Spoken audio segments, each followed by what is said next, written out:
Rishi Sunak becomes the Prime Minister of United Kingdom. It is official. It is official, viewers. Rishi Sunak is now the Prime Minister of the United Kingdom. Rishi Raj in the UK. Exclusive visuals on your screens of King Charles III and Rishi Sunak right there from the Buckingham Palace in London. Rishi Sunak formally now becomes the Prime Minister of United Kingdom after meeting the King. The visual on your screen that you see, and let's go full frame on that visual to show you what really happened there with a handshake. It is a symbolic handover of power in the United Kingdom. We've seen that before with the Queen and many Prime Ministers of United Kingdom, but for the first time after years, I would say, it is King Charles III welcoming his first Prime Minister, Rishi Sunak. And it's hard to believe it was just a month back almost that the Queen did the same with Liz Truss, and now just a month later you have King Charles III already welcoming the first Prime Minister under his monarchy. So Sunak has been invited to form the government by King Charles III, and this is marking the symbolic handover of power. It's a mix of ceremony, it is a mix of political pragmatism, it's a ritual, so as to speak, of continuity, but I must say against the backdrop of some huge political turmoil in United Kingdom. And of course, this is the key constitutional role, I would say, of the King. And his mother was the one who took it very seriously as well. So much so that despite her ill health, if you remember, she carried out her final meeting with Liz Truss when she became the Prime Minister last month. And just look at the turn of events. Then after the sad demise of the Queen, you had King Charles III take over as the monarch of United Kingdom, and just a month later the Prime Minister changes too. Liz Truss is no longer the Prime Minister, and now it is Rishi Sunak who is shaking his hands with King Charles III, who officially invited him to form the government, and Rishi Sunak has now become the new UK Prime Minister after meeting King Charles at the Buckingham Palace. Visuals on your screens at the moment. Jonathan is still with us. Jonathan, it is, I don't have the word for it, probably you would have it. I would say it's very surprising, strange, and quite a first in that sense, because last month we saw a similar visual of the Queen with Liz Truss, and just a month later now you see the new monarch of United Kingdom, King Charles III, welcoming the first Prime Minister under his monarchy.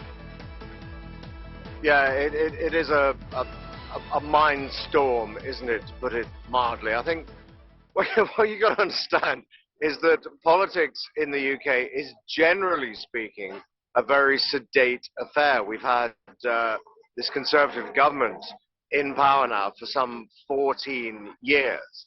And the previous monarch, Queen Elizabeth, was obviously on the throne for 70 years. So that's the whole point, isn't it, of conservative politics. It's you maintain tradition and you don't rock the boat. So suddenly we've had this flurry of prime ministers coming and going, and in addition to that, obviously this rather tumultuous business of the monarchy, the monarchical succession as well. So as you say, as a visual, seeing a new king greeting a new prime minister is a real act of cognitive dissonance, because we've never seen this kind of thing before, and I think we're all going to have to adjust to the new reality of that. One can only hope, obviously, that King Charles remains on his throne for many more prosperous years to come, and perhaps, although whatever your politics, at least wish for a little bit more political stability as well, at least to see us through the next couple of years. Yes, A mindstorm. That's the word that I was looking at. Jonathan, thanks for helping me out with that. And yes, of course, you're absolutely right.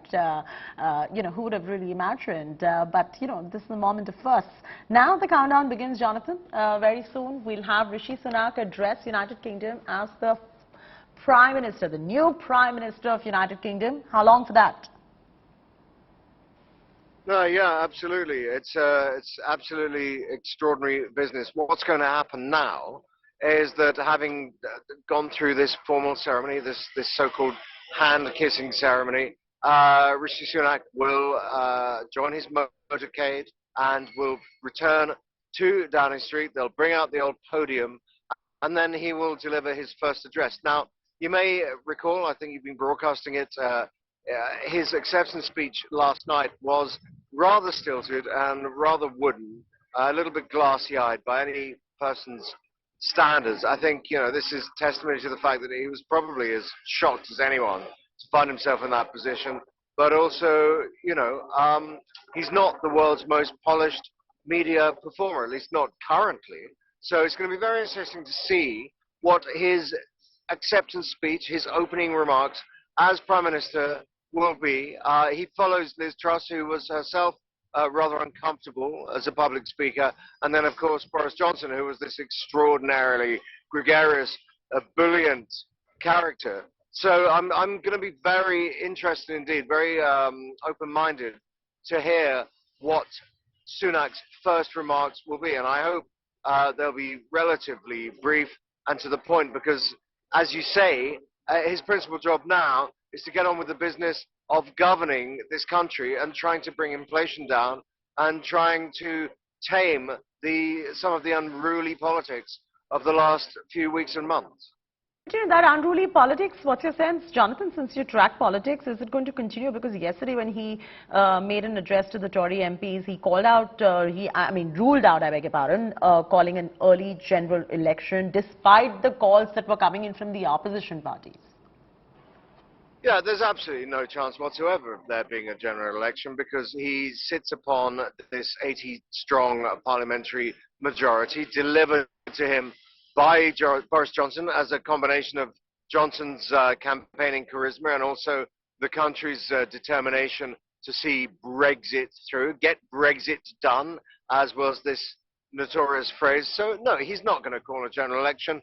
It's a terrible cliche. I said it myself yesterday, and I've heard it on the BBC today, but turkeys don't vote for Christmas. Why would you call a general election when you're almost certain to be wiped out? In any case, many of these Tory MPs, especially what are called the Blue Wall MPs, or should I say the New Red Wall MPs from the north, who inhabit traditional Labour and left-wing seats and are there purely and utterly on the basis of the Brexit vote, hanging on to their jobs by a thread, will almost certainly be gone come the next election in 2 years' time. So there's no way on earth that any Conservative MP would call for an election, and the Labour Party can call for the election as long as it wants. It doesn't have the ability and you're absolutely to right. call an election.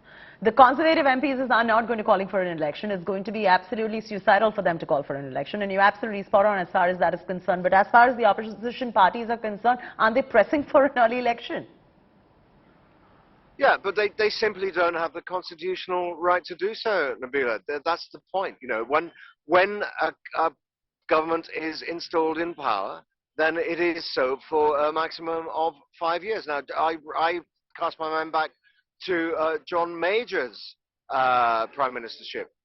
He followed Margaret Thatcher in the early 90s, and he hung on to a super slim majority. I forget precisely the number of MPs, but, it wavered in the teens. He was like 16, 18 or so majority, and yet he hung on for 5 years because he could, and he was allowed to. And no matter how much you call for a general election, on moral grounds, constitutionally, there's simply no reason to do so.